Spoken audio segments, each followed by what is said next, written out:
Hello everyone, welcome back to another episode of R&L Guns. Glad to see y'all visit us again. We've got an interesting episode today. It's on the Crescent Firearms double barrel shotgun, side-by-side barrel. I want to go through and see if this thing was in any one of the wars, or World War I, World War II, the Revolution War, we don't know. This is it right here. It is not in the best condition, so it's kind of rough around the edges. We all get that way when we get old. So it happens.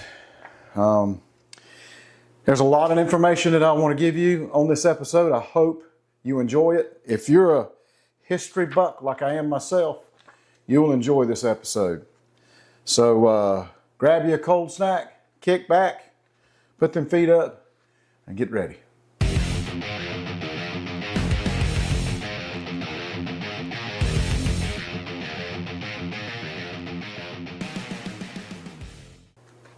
All right, here we are. We have got a Crescent double barrel shotgun. So gonna go through a little bit of history on it. We couldn't get a whole lot because back in the day, in the late 1800s, early 1900s, they lost all of any information that they had, any papers, anything, because paper was needed back in the day back then. So a lot of it got burned and gone. So I was able to contact a guy via thread on the interwebs, believe it or not.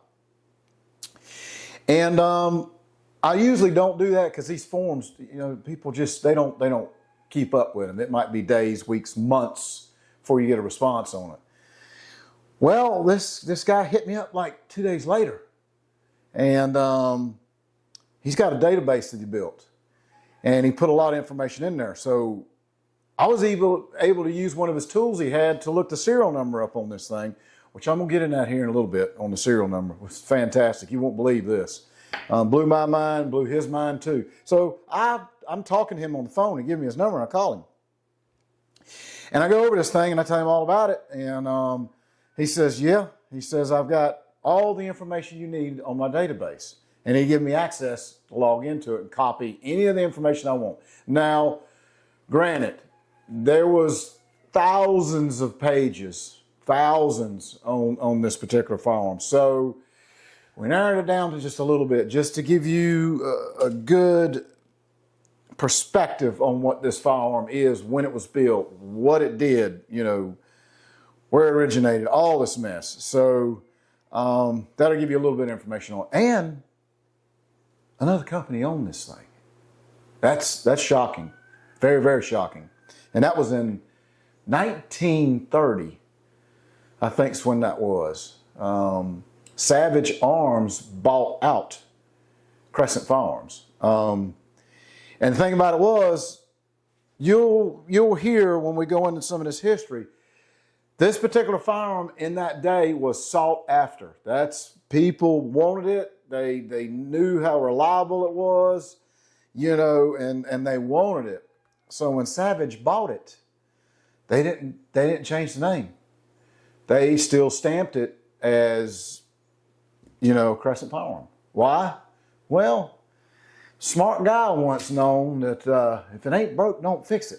So they knew that this particular, firearm, either single action or the double, or not action, single barrel or double barrel. People wanted them, and they loved them. They knew about them, and they didn't want to just buy and all of a sudden stamp it with their company logo on it, because what happens is, just think about it. How many times have you seen a product get bought out and some other company owns it? How many times out of that did you see the quality went down? Things changed. It just wasn't the same. You didn't like it. Just like, you know what, I'm not buying another one. Well, that's what they decided to do, was keep the Crescent Firearms stamp on it. So they didn't change it. Smart. Very smart, especially back in the late 1800s, 1900s, and Oh, I can't remember how far up into the 1900s it went. I think all the way to 1930, I think it was. Or, yes, I think. I don't know. Can't remember. We're going to get into it, so prepare yourself. Have a swallow of that cold snack you pulled out of that refrigerator. Sure wish I had one right now. I could use one. I've had a bad day. It's just been a bad day. Okay, here we go. Crescent Firearms Company was established in 1888 in Newark, Connecticut. From the start, Crescent Firearm, or Crescent, was a leader in producing affordable, reliable shotguns for American market. Okay? Their main claim in the frame was their working man's shotgun, a nod to the average American who needed a reliable weapon for hunting or home defense, but couldn't afford a high-end model. Okay, so they put their quality in the mechanisms, not in the cosmetics. They just even brand new and it looked like it was wore out. They didn't concentrate on the cosmetics.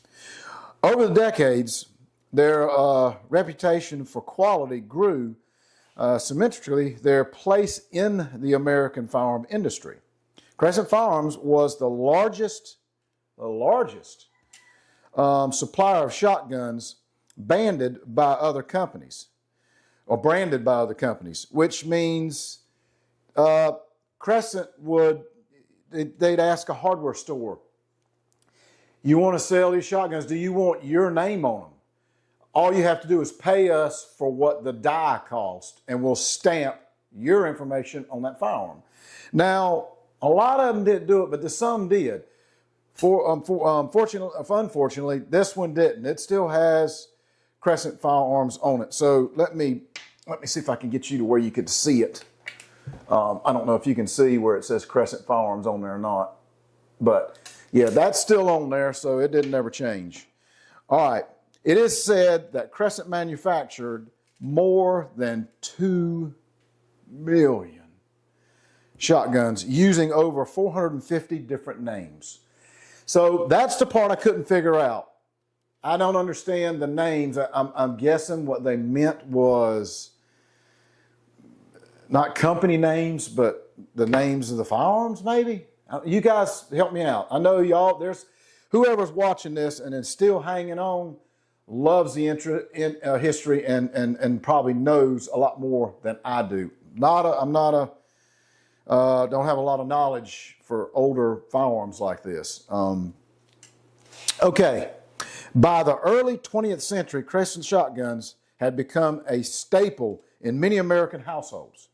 Their shotguns were not only affordable, but also robust and durable and built to endure harsh conditions. So they were tough. With their economy of scale, Crescent was able to flood the American market with their product. However, in World War II, brought about a significant change to the company. This is where I think a lot of companies, I haven't researched many others, but I think a lot of companies probably suffered during that time. With the need for the war materials, Crescent shifted production like many other companies. See, there's probably others out there that did too, to support the war effort, okay? Now, after the Civil War, Crescent struggled, I'm sure others did too, to regain its pre-war market dominance. They continued production until 1931. Okay, so it was 31. Thought it was 1930. It was 31. When they were bought out by Savage Arms Company. Despite the company's situation, the firearms produced have lived on. Crescent by collectors and enthusiasts alike. Crescent Firearms, especially their shotguns, remain objects of interest due to their historical context and inherited quality, or inherited quality. So they're very sought after, and a lot of people want them. And there's a bunch of them out there on the market. So, value-wise, not much. But still, you can't put a price tag on history, right? You just can't. Okay. Let's see. The Crescent Firearm shotguns were celebrated for their simplicity, durability, and affordability. Shotguns were available in several types, including single and double-barreled types.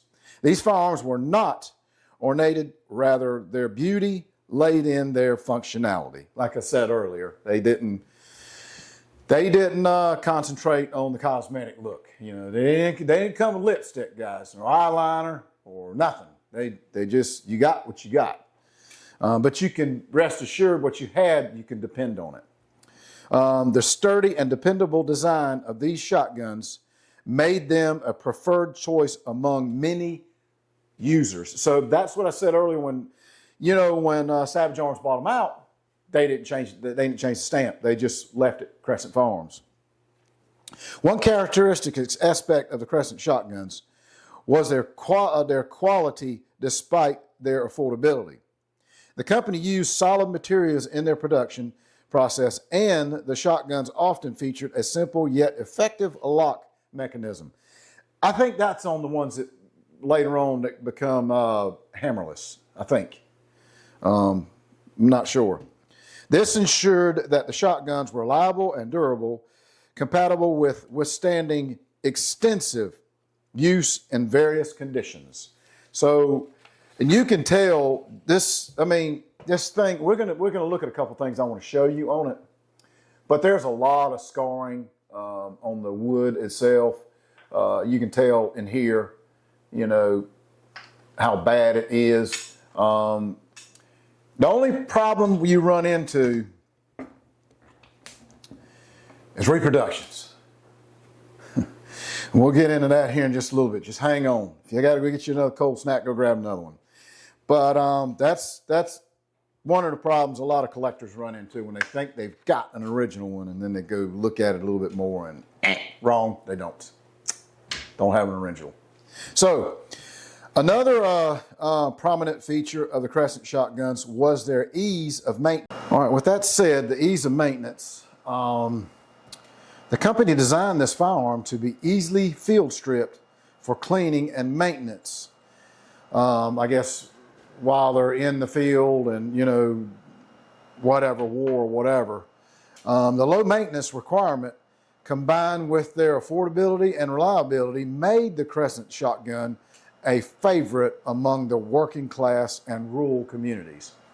So it was a very affordable gun. I think it was like $20 back in the 1900s, which that was a lot of money because, they only made like, 50, 75 cents a week, I think. They didn't make any money back then. So just imagine how long it took them to save that kind of money up to buy this. Maintaining a Crescent shotgun is not an overly complex task, yet it is a form of art in itself. Given their age, these firearms need a regular care in order to preserve their functionality and appearance. Cleaning should be done regularly, especially after use, using appropriate gun cleaning solvents and oils to prevent rust and corrosion, which that's what we do anyway. When we take a firearm out, if we fired it or whatever, we bring it back and clean it. At least I know we do. I don't know about you guys. If you don't, you need to practice that because that needs to be done. These firearms also played an important role in a popular culture. It's crazy. They were movie stars. They were often featured in movies, novels, and television shows, usually as the weapon of choice for the common man. Wonder if they were in The Rifleman. Nah, doubt it. Their utility in media helped to cement their place in the American psychic. Even today, Crescent Firearm shotguns hold a significant place in the world of firearm collections. They are appreciated not only by their historical value, but for their quality and reliability. So it doesn't matter what it costs, because again, you can't put a price tag on history, so I get it. The legacy of the Crescent Firearm is more than just about the gun and guns and the product. It's about the impact and It's about the impact they have on America. I'm trying to get my words straight here. Way of life and how they shape the country's relationship with firearms. Now, we believe this one from the database I got from the guy to be built somewhere in the 1920s to 1921 is where we find. That's just what the serial number falls in. So with that said, I want to show you something that's really, really cool as far as serial number goes. Okay, so we've got to pull this piece here off, but I can't pull it off because it's separating from the foregrip, and I'll show you why. I have to stick a screwdriver in there and pop that back and pull this off, and you'll see it's missing a screw.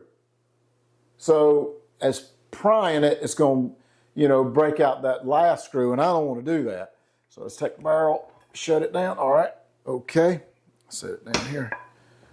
All right, and it still has the brass spacers. Don't know why that's there. Maybe you guys can let me know. I don't know, email me, rnlgunsandammo@gmail.com, and let me know what that's for. And if you have a lot more knowledge than I have, or hell, I know you do because I don't have a whole lot of knowledge on this stuff. I've just been going by what I'm reading. So what the super cool thing is, which I thought was kind of cool, see the serial number right here? That's on a foregrip. We don't have that on our guns today, guys, gals. That's not on there. Okay, you want to see something else kind of cool? The barrel. You see the serial number on the barrel? That's just crazy. Now, the receiver. Here you go. You see it on the receiver right there? So it has the serial number on all three parts. It's crazy. So the guy won't let me give his name out because for privacy purposes, he doesn't want to be bombarded and stuff. But I appreciate talking to him and emailing back and forth to him, getting all this information because he helped me out on a couple more rifles that I have. And it was very, very, very, very appreciated. So glad he did that. If it wasn't for his site, I wouldn't get any information because, like I said earlier, a lot of this paperwork is destroyed. It's gone. They got rid of it. They needed the paper and they used it for other forms of life or whatever back in the day. So anywho, I thought it was really, really cool. It's kind of neat. So we're putting ourselves back to, is this a replica or is it original? Okay, so I want to show you one thing right now it's a dead giveaway. Okay, do you see this piece right here? Do you see that screw is off-centered, right? It's more towards your left or right. No, your left and more towards my right, okay? That means that it's an original. It's not a replica. Most replicas are reproduction, I should say. Let me get the replicas out because replicas are not functional. They don't work. Reproductions do. So this is a reproduction. The next thing is, you see the pins right there, especially that far one right there. That's not there on the reproduction. So they don't have that there. There's a couple more other things, but I can't show you on the camera. And the only reason I can't because I can barely see them here. So I know you can't see them, so that's going to be tough. But anyways, we know without a shadow of a doubt, we do have an original Crescent double-barrel shotgun from the 1900s. We know that without a shadow of a doubt that this is a legit original firearm. So that's cool. It's neat. Love it. I just hate that it took me so long to get all the information on it. I mean, I spent a lot of time on this. Wait a minute. I wonder if I can bill him. Because let me see, numbers are adding up. If I could bill him, I could make, how much is this worth an hour? I really need to figure this up. This might be worth my while.